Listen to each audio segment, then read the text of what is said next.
Social injustice and economic injustice cannot be solved without a radical redistribution of political and economic power.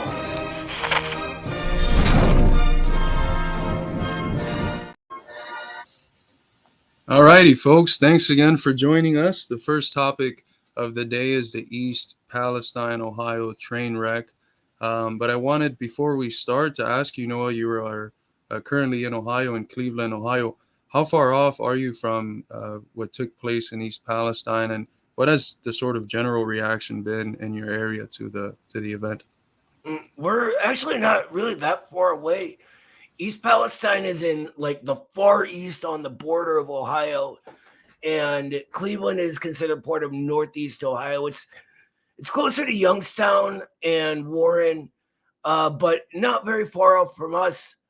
People are rightly, angry and scared.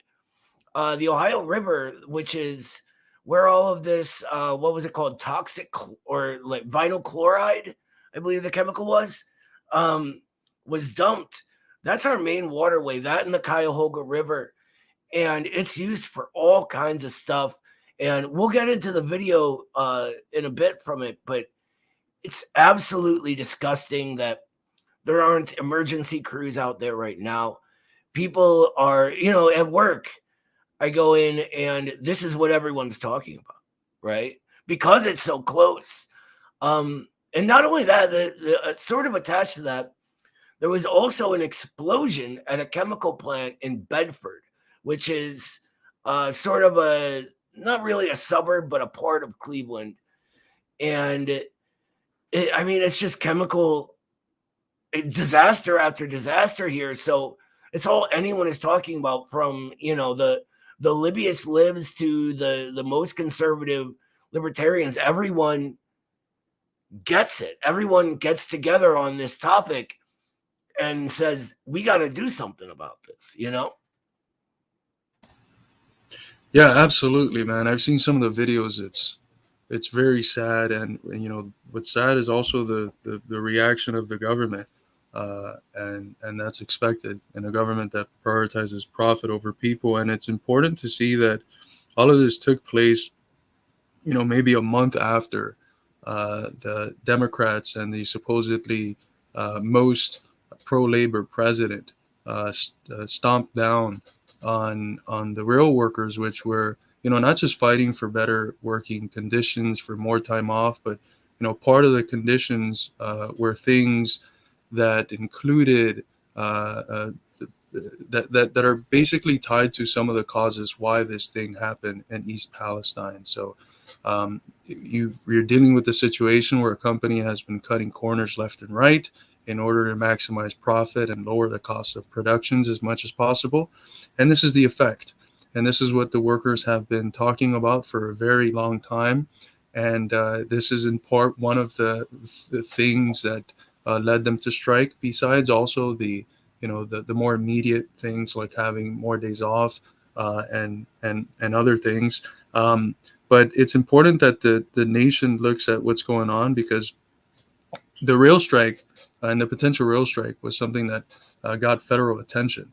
And most people, realize that the Democrats came down on the workers and illegalized their ability to strike. And if you're involved politically in the left, you know that a good portion of the DSA members in the Democratic Party, the so-called progressives, voted in favor of imposing a bill on workers that illegalized their democratic voted right to strike. And now we have this, right? So I think the context is important, and these situations on their own are leading a lot of people, especially in that area, to question, what are the priorities of the government? Who does the government actually represent, and why is that the case? And can there be something different?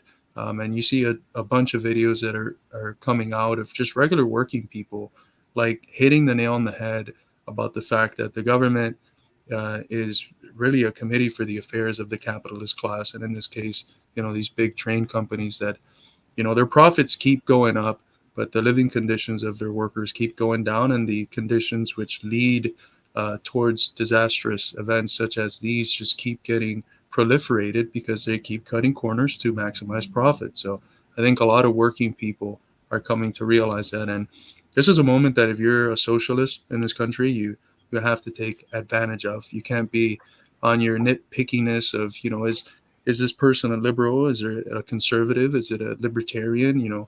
It's a working class person or a person from a working class community that their material conditions incentivize them towards agreeing with your ideas. Their interests, their class interests, are in line with the ideas that you supposedly hold. So you should be reaching out to them and letting them know the root causes, the systematic causes of what they're experiencing on their everyday life, and the reality that there could be alternatives and that there are alternatives that have functioned much more successfully. That's one of the topics that we're going to go into towards the end of the discussion on rail, which is the immense success of the Chinese rail system.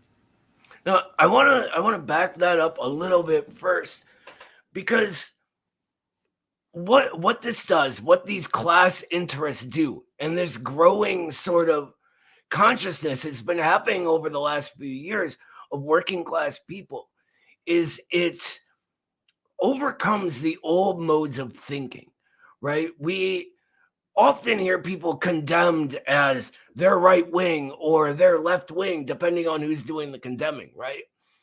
But what is the Marxist view of what is left wing or progressive, right?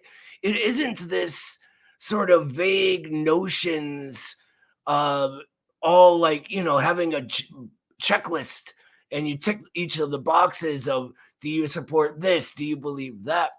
It is the force that is materially able to move society forward.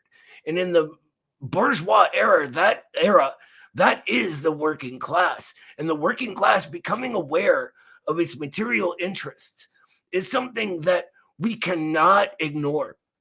And putting them off for, ideas they held before this was shown them, or values they may not have share with you, or whatever it is, especially when it's not concrete, is not only stupid but irresponsible and counter-revolutionary. There's a word for that, and it's oh god, I just blanked on it. I apologize. But I also want to get into my other point on that, which is you talked about the effects of it, right? And I want to show a video of the effects that this has on our water supply, right? It's absolutely disgusting. And here, I'll share my screen now, and you guys can see it. It's wild, absolutely wild. We'll do a little video here.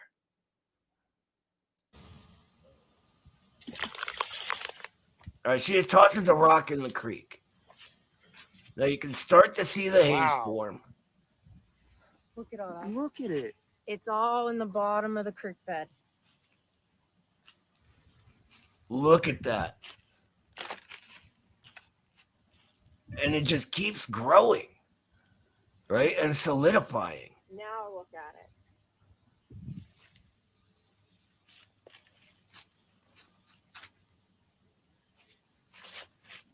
The only breaks in that now are the reflections of the trees. It's fully covered the creek. Yeah, and you can see in other videos, dead fish, all hosts of different things. And what's funny is that the local authorities are saying that the water is drinkable and perfectly healthy. And there was a picture that came out of local authorities all drinking water together. And in the real corner of the picture, you see the bottom of what looks like a smart water bottle. So it's, they're doing the same sort of stunt that Obama did when he went to Flint, Michigan. He's like, I'm going to drink the water. It's perfectly safe. It's just very disgusting. And it really shows that the government doesn't care about its people. What the government cares about is the same interests which led to this catastrophe taking place, which is the capitalists. And you have a whole lot of folk in the Midwest specifically with all their "don't tread on me" flags and libertarian ideas, government bad, government bad. But think about what sort of government is it that you're dealing with, right? There's this abstract Bourgeois idea. government. Right. It's an abstract idea of government in general. And it's our job to show them there's no such thing as government in general. It's always a specific form of government that's controlled by one or another class in a specific historical circumstance, and it functions in different ways accordingly. The government exists, the state exists because there's an irreconcilable antagonism between classes that develops thanks to the development of the forces of production, and a state necessarily comes about. This is something that even the social contract theorists, even them were clear that there's some form of antagonisms or contradictions that develop in the state of nature, and people come together to form a state. Now, it's not the case that people come together to form a state. It's the case that the leading economic force, in order to protect its property, forms the state. But class society necessarily means that a state will have to be there to sort of do its job and to ensure that the interests of the dominant economic class is defended. And under our era, that means that the state really functions as a committee for handling the affairs of the capitalist class as a whole.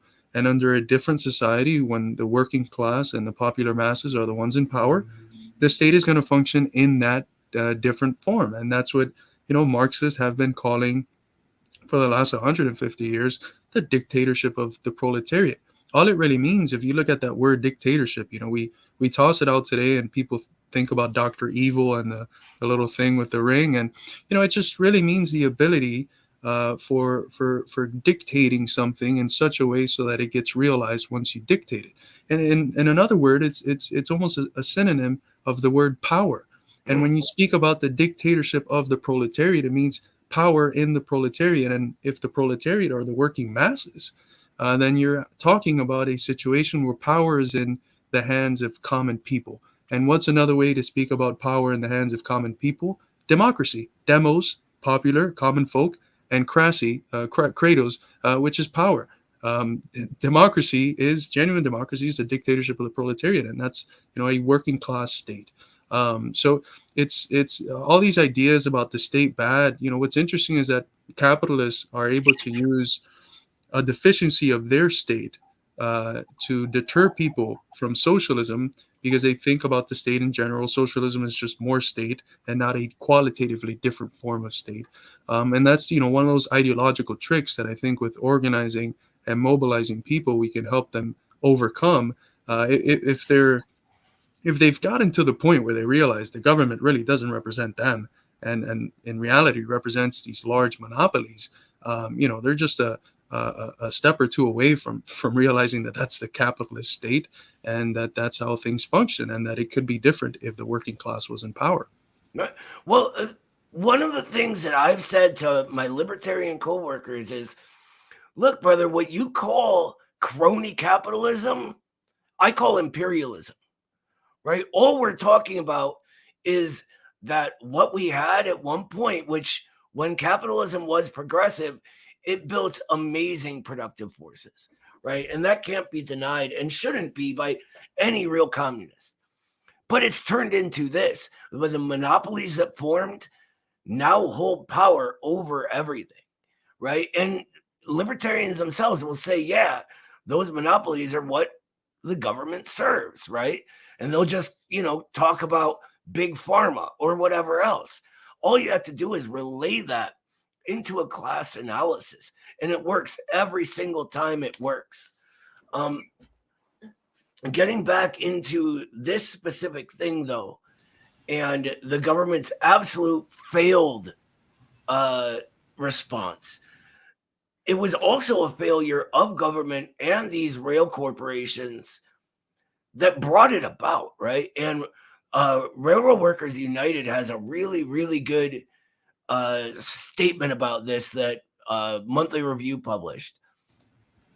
So we can look at that. I just want to sort of go over broad strokes what they're saying, that basically the way the corporation has functioned has been in service of short-term profits always, right? And this leads to the necessary for them cutting of corners in order to operate at full capacity. So they get rid of safety workers. They use improper procedures to even put the equipment together. Let's see, what do they say? Deferred maintenance on rolling stock and infrastructure, long working hours and chronic fatigue, limited on-the-job training, and high turnover for workers. It's insane that they're able to get away with this. And each thing that they have listed as their complaints is another failure of the government to protect the people, showing us that the government is not serving the people at all, but instead that corporation. And it's I believe it's in either that article or the other statement that they made about making rail public, which we'll address afterwards. They mentioned the fact that these companies do not want to grow. They are literally stifling the development of rail, and because it's just not profitable. And that's what you see. This is a general tendency in capitalism, in Euro-American capitalism, where it's gotten to the point where, thanks to the tendency of the rate of profit to fall, capitalists have not wanted to invest in productive industry. And it's been a process that economists are calling financialization. Some are wrongly separating it from what's at its root, which is the falling rate of profit. The capitalist has two options to go to in order to invest his capital, and the reinvestment of capital is what makes it capital. He can either take the route of productive industry and grow the economy in a real sense, but if that's reaping less and less profit because of the tendency of the rate of profit to fall, he looks towards the other option, and that's speculation, finance, getting money through interest and rents, and all these different sorts of activities, which we have really seen take off in the US and in the UK since the 1970s, and other capitalist countries as well to a lesser extent. But, it's a very clear instance that productive industry is just pretty much dead, with the exception of the military and the medical pharmaceutical industrial complex in the US. Those are the only two places that are still producing things. And, one of them is an industry of death that just brings death around the world. The other one, you can also kind of call it an industry of death that just, produces sometimes medical things that are not necessary, like the opioids crisis, which was fabricated basically wholly by the medical pharmaceutical industrial complex in connection with the government and other NGOs and schools, but also, jacks up prices for things that are extremely cheap. So, the two industries that we have that can even be called seemingly productive are the most unproductive industries when it comes to looking at production in terms of human life. They're literally industries of waste and of death.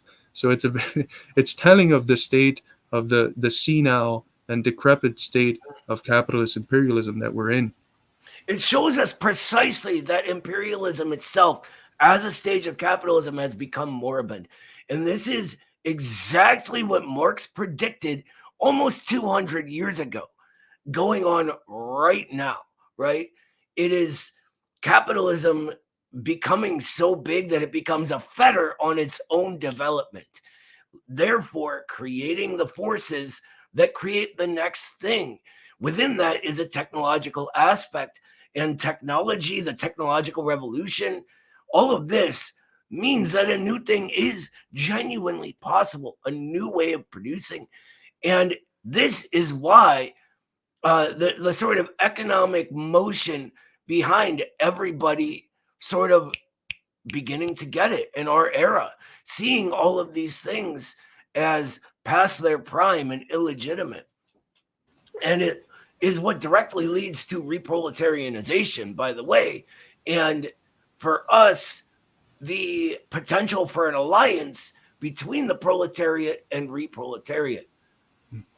Yeah, and it also leads to the eroding of what W.E.B. Du Bois called the American assumption. This ideological, fabricated idea that if you work hard enough, you can pull yourself by your bootstraps and be rich.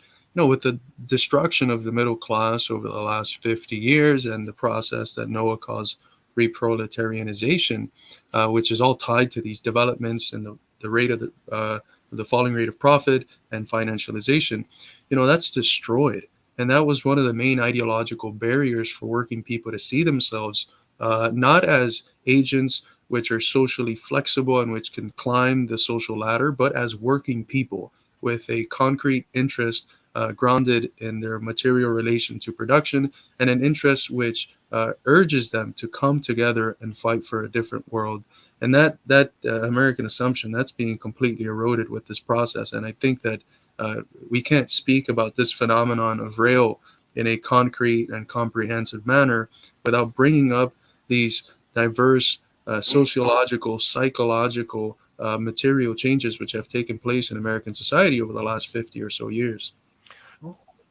Absolutely, brother. And it actually ties into another idea from Du Bois, which is the psychological wage of being white, Right.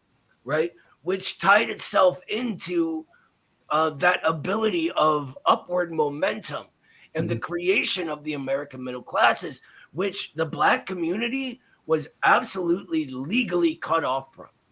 Right. And so this created what he called the psychological wage, right? The middle class had this sort of bourgeois hegemonic ideological view justified for a couple decades, right? And we can talk about the reasons that is class struggle, the existence of the Soviet Union, the end of the planter class itself being the impetus for all of it. But at the end of the day, it was still reinforced that they could work hard and it would pay off. That is no longer an option. That middle class, what's left of it is the PMC types, right? Right. And that's it. And with the reproletariat, which is, I mean, part of the working mass, right? It's not a wholly separate thing. This is becoming quickly, they're becoming quickly conscious of this fact, right? While they look backwards to parents with happy homes in the suburbs, right? And forwards to a life of menial low-wage service jobs and debt forced on them. And I want to actually talk about service work in general. There is a reason Marx used to compare this to slavery, right? Even if we don't always recognize it, serving other people as your life's work is seen as degrading for Americans. It just is. Even if we want to say, oh, all work is skilled work, whatever, that doesn't matter. There is that subconscious social notion in there. And so after all of this middle class gets destroyed, this is all that is left for the reproletariat. Deindustrialization and the globalization of all this production, along with financialization, spells that, right? And so we get to this point where we have all these masses ready and noticing that something is wrong. We have the civil rights movement having led to this sort of social revolution, and the old psychological wage of white people eroding at the same time. And these don't happen for no reason. That's what I really want this ramble here I'm on to get through, is they don't happen for no reason. And it spells possibility in the USA like never before in our history. The question, as Du Bois said, of the 20th century was the question of the color line. Is that still the main question now that people are recognizing, to quote another American revolutionary, Martin Luther King Jr., that even if we all arrived in different ships, we're in the same boat now? That's beautiful. Let's try to roll back into the Ohio Palestine story. I apologize. That was really good, man. And just to add another quick detail, it's also the material conditions of a lot of this work, like the minimum wage that you can pay service workers, I think it's like $3 or something. It's heavily based on tip, and that's it creates the material conditions of the vast majority of them, the material conditions which are a lot more difficult than parts of the productive proletariat of the Oh, past. for But sure. would you like to bring up the article? Before we go to that, though, while we're on this topic of Du Bois, this weekend, excuse me, I was a frog in my throat. This weekend on Saturday, I'm going to be presenting and on a panel at the W.E.B. Du Bois Symposium, which is being put on by the Saturday Free School. There's going to be a host of great speakers there, not just me, including Dr. Anthony Montero. And I don't even want to try listing them, but we're doing a small fundraiser to get me there. So anything you can give would be great. Just check out our Patreon, or Carlos knows more about the donations and how they work. So yeah. By the way, Yes, thank I'm you trying to to pull Kyle, up our graphic editor, for the fantastic work he's done on these.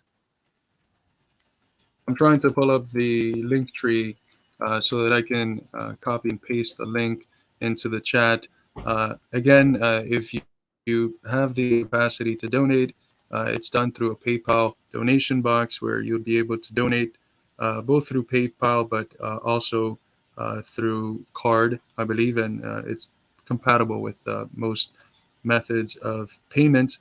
And it's absolutely necessary for us.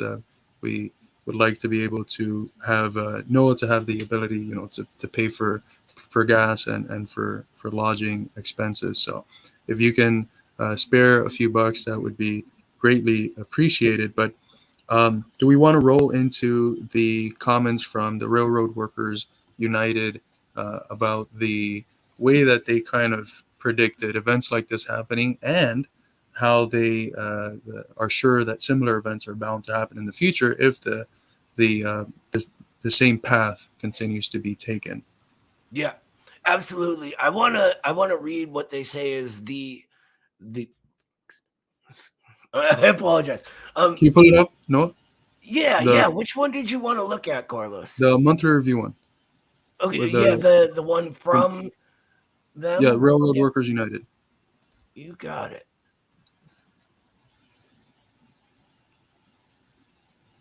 So that we can, as we read Alright. it, people can also see the. Yeah, this is from my monthly review thing. Okay, so this is the line I wanted to read to you guys. I don't know why it's highlighting everything. At this time, the immediate cause of the wreck appears to have been a 19th century style mechanical failure of the axle on one of the cars, an overheated bearing, leading to derailment and then jackknifing tumbling cars. There is no way in the 21st century, save from a combination of incompetence and disregard to public safety, that such a defect should still be threatening our communities. What does that mean? Could you give us a bit of an idea on that and how that relates to just how capitalism has to function, Carlos? Well, I think it's telling the fact that they're saying that the sort of crash that took place, it's like a 19th century sort of occurrence, and that just goes to show that we really just haven't developed, especially not in the areas that economic development matters. And we'll show in a little bit how the opposite has been the case in China, a socialist country that puts forward people and planet above any concerns for profit, and where capital is really used and bended to the will of human life. But I think it'd be good to read the second to last paragraph.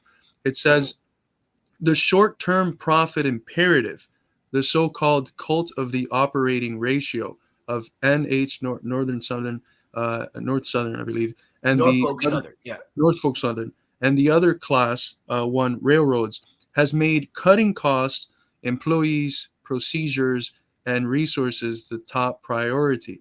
Again, this is important because if you have lower costs of productions, then the rates of profit are higher. In this case, NS and the other carriers have eliminated many of the critical mechanical positions and locations necessary to guarantee protection against these kinds of failures. Simultaneously, they regularly petition the regulators at the Federal Railway Administration for relief from historically required maintenance and inspections. So, all seems to indicate that if things keep going the way they're going, East Palestine was the first of many similar events that will be taking place across the nation and affecting many, maybe tens or hundreds of millions of Americans for God knows how long. And why is it happening? Well, it's for the simple case that the company wants to make more money, and it's Mm. making more money by cutting on its cost of production, And and lobbying in order so that necessary inspections are not done, so that it can continue carrying out affairs in a way that's to the detriment of the safety of both its workers and of American communities through which these railroads pass. now this is a point that I brought up with some coworkers who were libertarians, right? Libertarians are always talking about we need to get rid of regulations. And what I always tell them is which regulations, right? And when I say these are regulations put in place that make a business less profitable, they go, oh, well, they have to have those funds. And I go, exactly.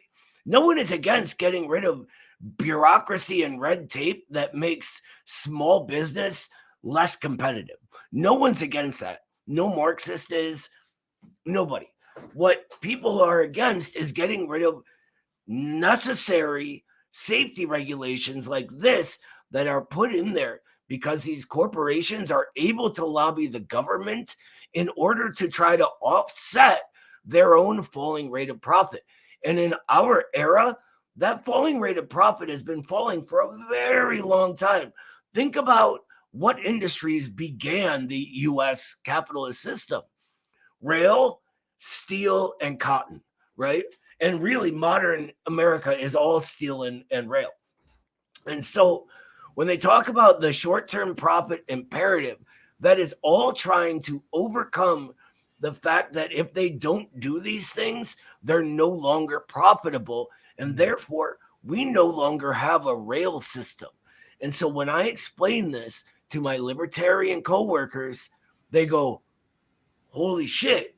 I'm sorry to swear. Capitalism is the thing at the center of this. And I go, now you see what I've been saying for years, right? When you can make it concrete, and this is a beautiful way to make it concrete, well, a tragically beautiful way to make it concrete for them, people just get it. They get it because it affects them. And in our era, it affects them more than ever. Yeah, and just listen to this last sentence. The wreck of Train 32N has been years in the making. What other such train wrecks await us remains to be seen, given the modus operandi, so the mode of work, of these Class 1 rail carriers. We can no doubt expect future disasters of this nature. And Wow. what have the workers been saying should be done? Well, they've been calling for the nationalization of rail, making railways public. That's that's incredible. That's absolutely Precisely. incredible. Because if they're public, then they aren't forced into this paradigm where they need to keep cutting these corners to make up for the falling rate of profit. Because the point isn't that corporations' shareholders getting another million. The point is having a rail system. And China gets this. And I'd like to show, just to sort of show you the difference between this system and a system based on getting things and people where they need to go. Just the Before we remarkable go to that, can difference. we It's I'm no sorry, Carlos. before we go to that, can we uh, pull up the Railroad Workers United link where they call for the public ownership of rail, because these have been demands that uh, have been given for many years now, and which include a critique of the practice of precision scheduled railroading, which they consider to be one of the more fundamental reasons why this event took place in East Palestine. Scroll down. Right So, there. Boom. do you mind reading those paragraphs? Because I think that they're Yeah. quite clear. More than a decade ago, at the 2012 Convention of Railroad Workers United, the question of railroad ownership first came before those members assembled. Since that time, the organization has discussed and debated whether or not to take a position on the question.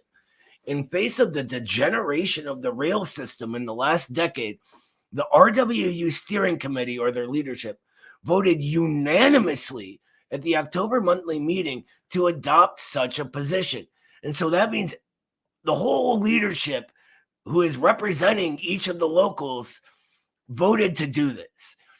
And they say, while the rail industry has been incapable of expansion in the last generation, what were we just talking about, right? They're incapable. While it has become more and more fixated on the operating ratio to the detriment of all other metrics of success, precision scheduled railroading, or PSR, has escalated this irresponsible trajectory to the detriment of shippers, passengers, commuters, trackside communities, and workers. On-time performance is in the toilet. Shipper complaints are at an all-time high. Passenger trains are chronically late. Commuter services are threatened, and the rail industry is hostile to practically any passenger train expansion. What was Carlos just talking about, right? And by the way, this is also exactly what we were saying Marx said almost 200 years ago, that it becomes a fetter on its own development. Anyway, continuing on, the workforce has been decimated as jobs have been eliminated, consolidated, and contracted out, ushering in a new, previously unheard of era where workers can neither be recruited nor retained. Locomotive, railcar, and infrastructure maintenance has been cut back. Health and safety has been put at a risk. Morale is at an all-time low. The ongoing debacle in national contract bargaining sees the carriers, after decades of record profits and record low operating ratios, which is basically their income to outcome ratio, refusing to make even the slightest concessions to the workers who, contrary to what the class ones may state, have made them their riches. How class conscious is that, by the way? The workers creating that value. Oh, this is, I think, one of the more radical unions in the country. And I mean, just step back and listen to what it's saying. Like, they're not calling like, hey, tax these people and subsidize. No, they're nationalize rail, because that's the only thing that can solve the problem. I don't know if do you mind putting it back up, because we're going to read the last I'm paragraph. so sorry. I thought you were done. They call for the nationalization, but this is incredible. This is, the sort of militancy in the labor movement that we haven't seen in, I would say, almost near to a century in the U.S. Yeah. The last and paragraph. At least a generation, right? And this is the last generation dropping the ball, not preparing us for the fight of today. Right. The last paragraph says, since the North American private rail industry has shown itself incapable of doing the job, it is time for this invaluable transportation infrastructure, like the other transportation modes, to be brought under public ownership. During World War I, the railroads in the U.S. were in fact temporarily placed under public ownership and control. All rail workers of all crafts and unions supported, unsuccessfully, keeping them in public hands once the war ended, and voted overwhelmingly to keep them in public hands. Perhaps it is time once again to put an end to the profiteering, pillaging, and irresponsibility of the Class 1 carriers. Railroad workers are in a historic position to take the lead and push for a new, fresh beginning for a vibrant and expanding innovative, and creative national rail industry to properly handle the nation's freight and passengers. And I know that it's not very good to say that when the government starts to do something, that's socialism. But the reality is that these are socialistic measures. Put the rail industry in the hands of the government and allow it to develop, which is the only thing that's going to overcome the fetter that these relations of capital are creating. It's literally the profit motive, the relationships of the existing order, which are preventing the development in this incredibly important area. And the workers are saying enough is enough. Take it into public ownership, make it work for the American people and not for the profit of a small few.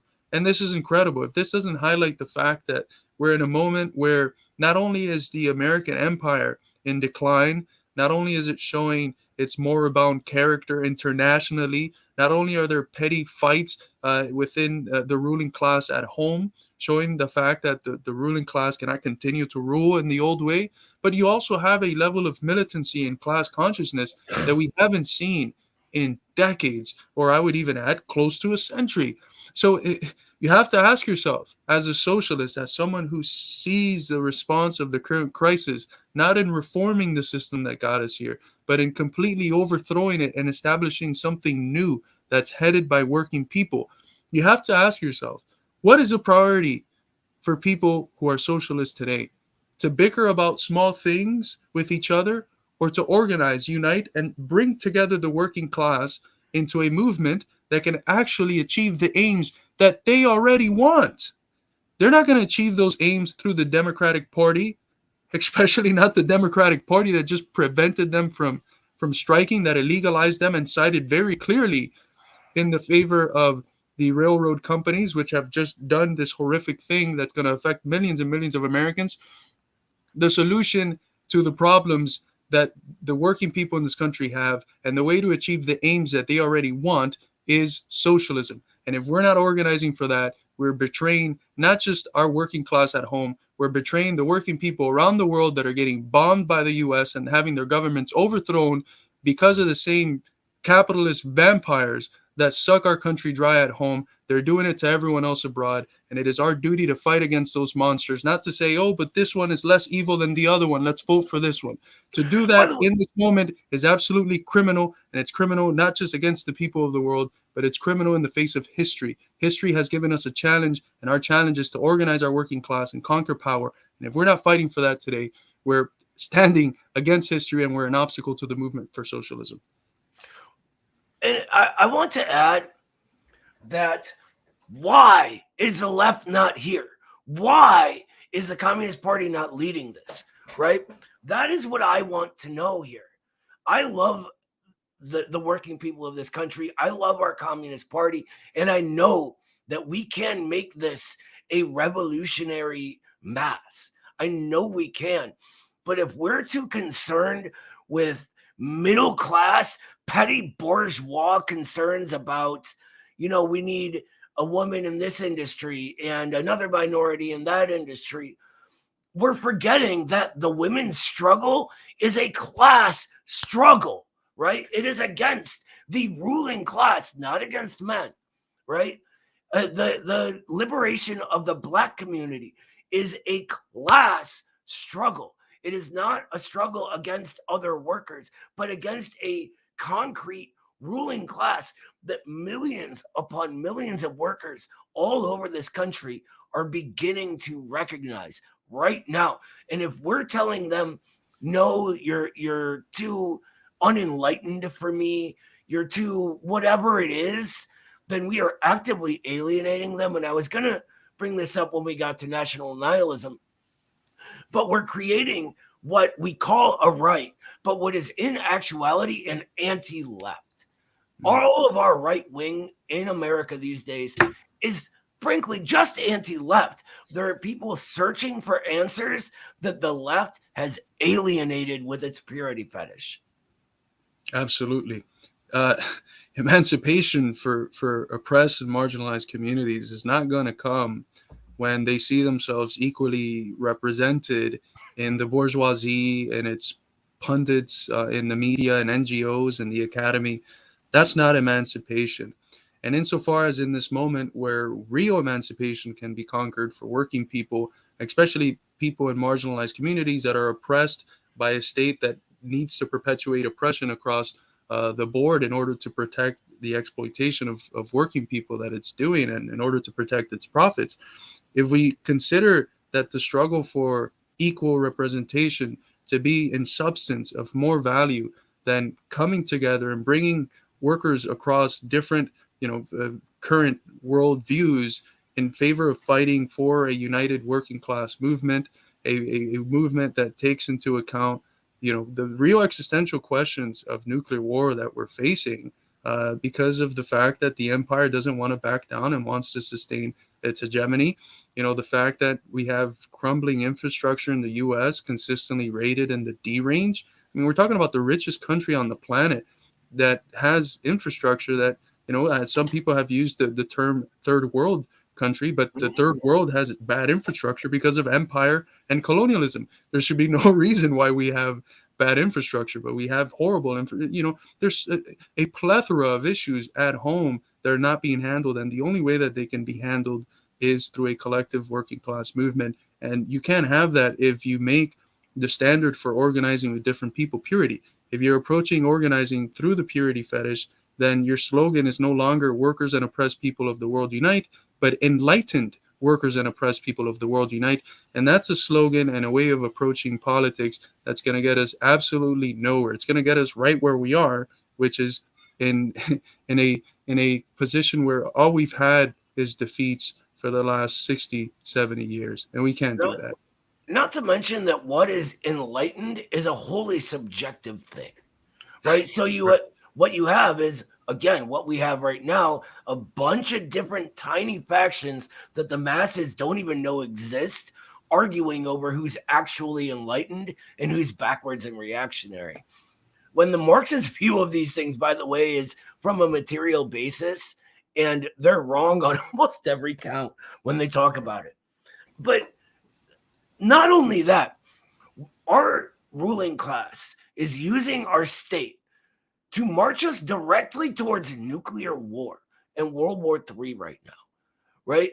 At a time like this, considering the purity of the workers that you need to audition for rather than pretending they need to audition for you is absolutely counter-revolutionary. And if you call yourself a communist while doing this, you're insulting the word communist. You're insulting the legacy of this movement with such figures in it as Henry Winston and Lenin and Stalin. What would Stalin tell you if you were going around saying, oh, I don't want to organize these workers because they've said bad things? Stalin would call you an idiot, right? I mean, there's no other way I could put it. You would not make it in the Bolshevik or the Communist Party of the Soviet Union with that kind of attitude. Moreover, you wouldn't make it in any existing powerful communist party around right now. What would the Chinese party do to a member who started talking down to working class Chinese people? What about a Cuban, right? They would not put up with this. You'd be shown the door very quickly. And chances are you wouldn't have even been able to get in the first place. Our job right now is to build our institutions into American versions of that, right? And we do that at the same time as gaining mass support, which you cannot do. You cannot do if you gatekeep the working class. It's very important to remember that we don't organize based on ideologies. We're not just, going into wherever we're going and asking, who thinks like us? Who is ideologically aligned with us the most? Okay, all right, let's go. Let's start. We're organizing based on class because we realize that regardless of the social consciousness that working people start in, they have an objective interest. They have an objective interest in participating as a leading role as the front rankers, a concept that Henry Winston used to use, as the front rankers in the struggle for socialism. Yeah. So we can't do that if we're expecting purity. But I think it's important to note that it's not only the case as it was, 100 years ago, or perhaps a little more now, since before the 1917 Bolshevik Revolution, uh, these ideas about the success of a socialist society were still kind of up in the air. You had to say, well, no, think about how much better it would be if we had these conditions and not these. Today, we don't even have to do that. We have it in the flesh, the success of socialism. And specifically, in nowhere is it clearer than in the case of trains, where China is the country that has more high-speed rail than any other place in the world. They just developed a new train that goes at the speed of a plane. Do you know? Can Not you to imagine mention the levitating train. And the levitating train? let me show you all this thing. Compare this to the state of our infrastructure and our trains, and it's absolutely shameful what our ruling class has gotten us into. Here it is. China unveils 373 mile per hour levitating train, fastest ground vehicle in the world.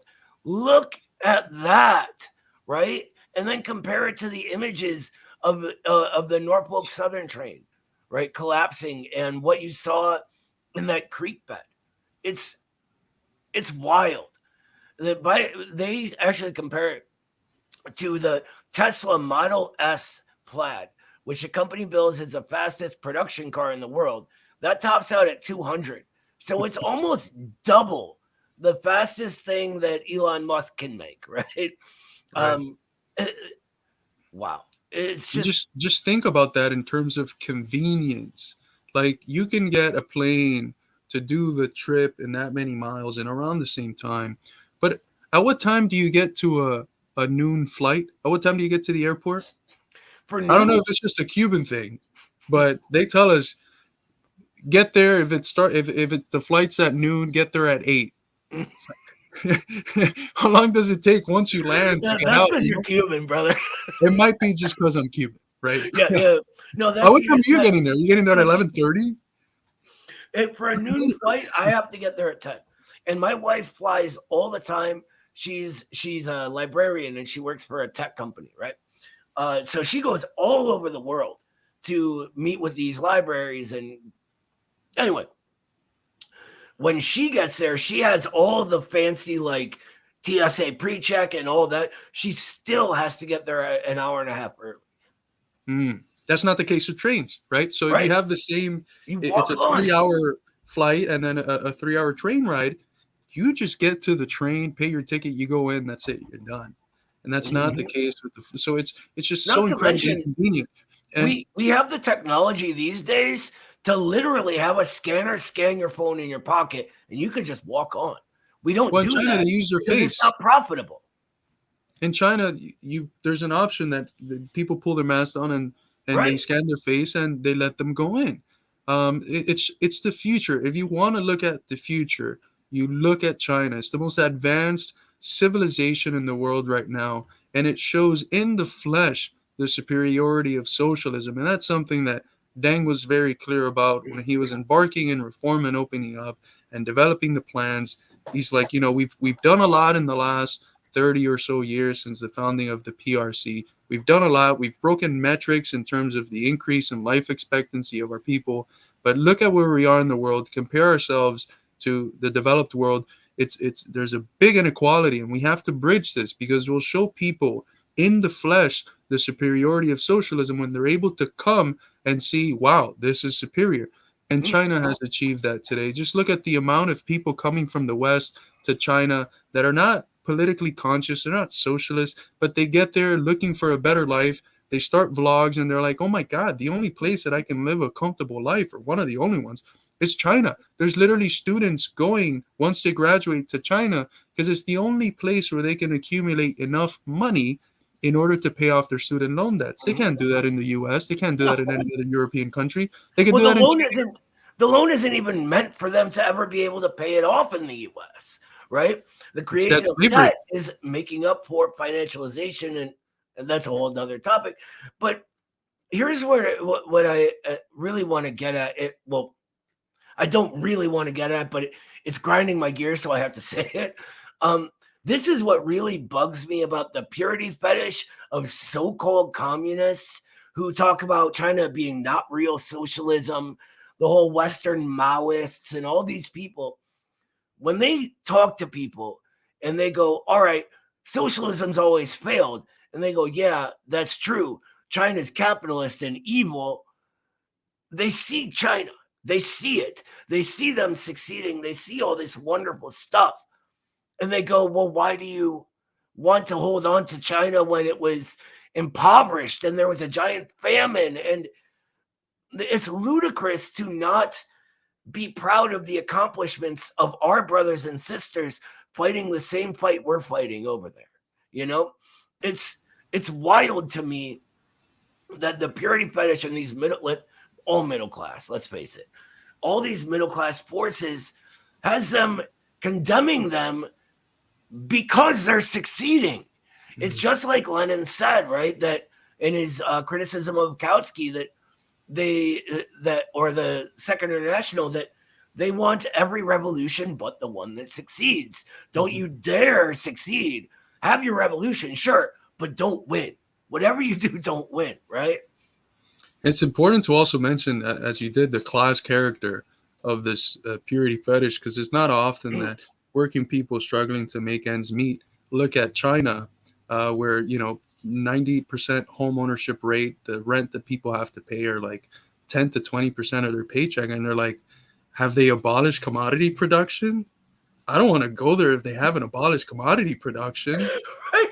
And they act as if you can just decide to do that one day. Be like, oh yeah, like there's this button, because Xi Jinping has this button that he can click and abolish commodity production just from one day to the next, and he just doesn't do it because he's an asshole. No, it's very clearly this phenomena. It comes from a sphere of society that's well off and whose comfort affords it to continue having the purity fetish, purity as the standard through which they judge reality. And the paradox is, and frankly, here's the paradox, that by expecting purity from everywhere in the world, they get to always side with the most impure place in the world, the most decrepit and murderous empire, which is the U.S. These are the same folks that will turn around and tell you, yeah, but we got to vote for the Democrats because they're the lesser of two evils. How come the empire is never impure enough to stop supporting, but it's always our comrades outside of the sphere of influence of empire trying to create something that you have never even been fucking close to doing? They're the ones that are always too impure to support. It's a lack of dialectical thought, because if you're actually thinking dialectically, then you realize that there's nothing in the world, not in thought, not in nature, not in human society, that is pure. And that is something very clear in every dialectical mind, from Hegel to Marx to Engels to Lenin to Mao. Everything contains within itself contradictions. Everything is impure. Everything is heterogeneous. Nothing is purely one thing. And these people treat it as if you can just have a pure socialism and you can just abolish the commodity production from one day to the next, abolish, bourgeois subjectivity. It's completely insane. Like, we haven't abolished within capitalism certain forms of feudal production. Right. Or 100%. Certain forms of productions from the earlier stages of capitalism. Every Sunday, there's like a farmer's market. Is that state monopoly capitalism, the stage that we're in? No, because it's never purely one thing. It's composed of a variety of other things that are mediated by the main thing, but that exist in a way that's not that. It's both mediated by it, but it's also not that. So, to expect purity is it's insane. It is all a process. And when we talk about bourgeois society, it's because the bourgeois mode is the predominant thing, right? What's currently reigning the world. And I mean, honestly, we're moving towards more socialism now, but let's beyond the scope of this. What I want to focus on about what you just said is, oh God, I just lost it. Oh, I remember. I apologize. So when they do this sort of, and you'll hear them talk about campism, and they completely misunderstand what campism was. But they'll act like they're the people that go like neither Washington nor Beijing, or it's the same thing as neither Moscow nor Washington was back in the day, right?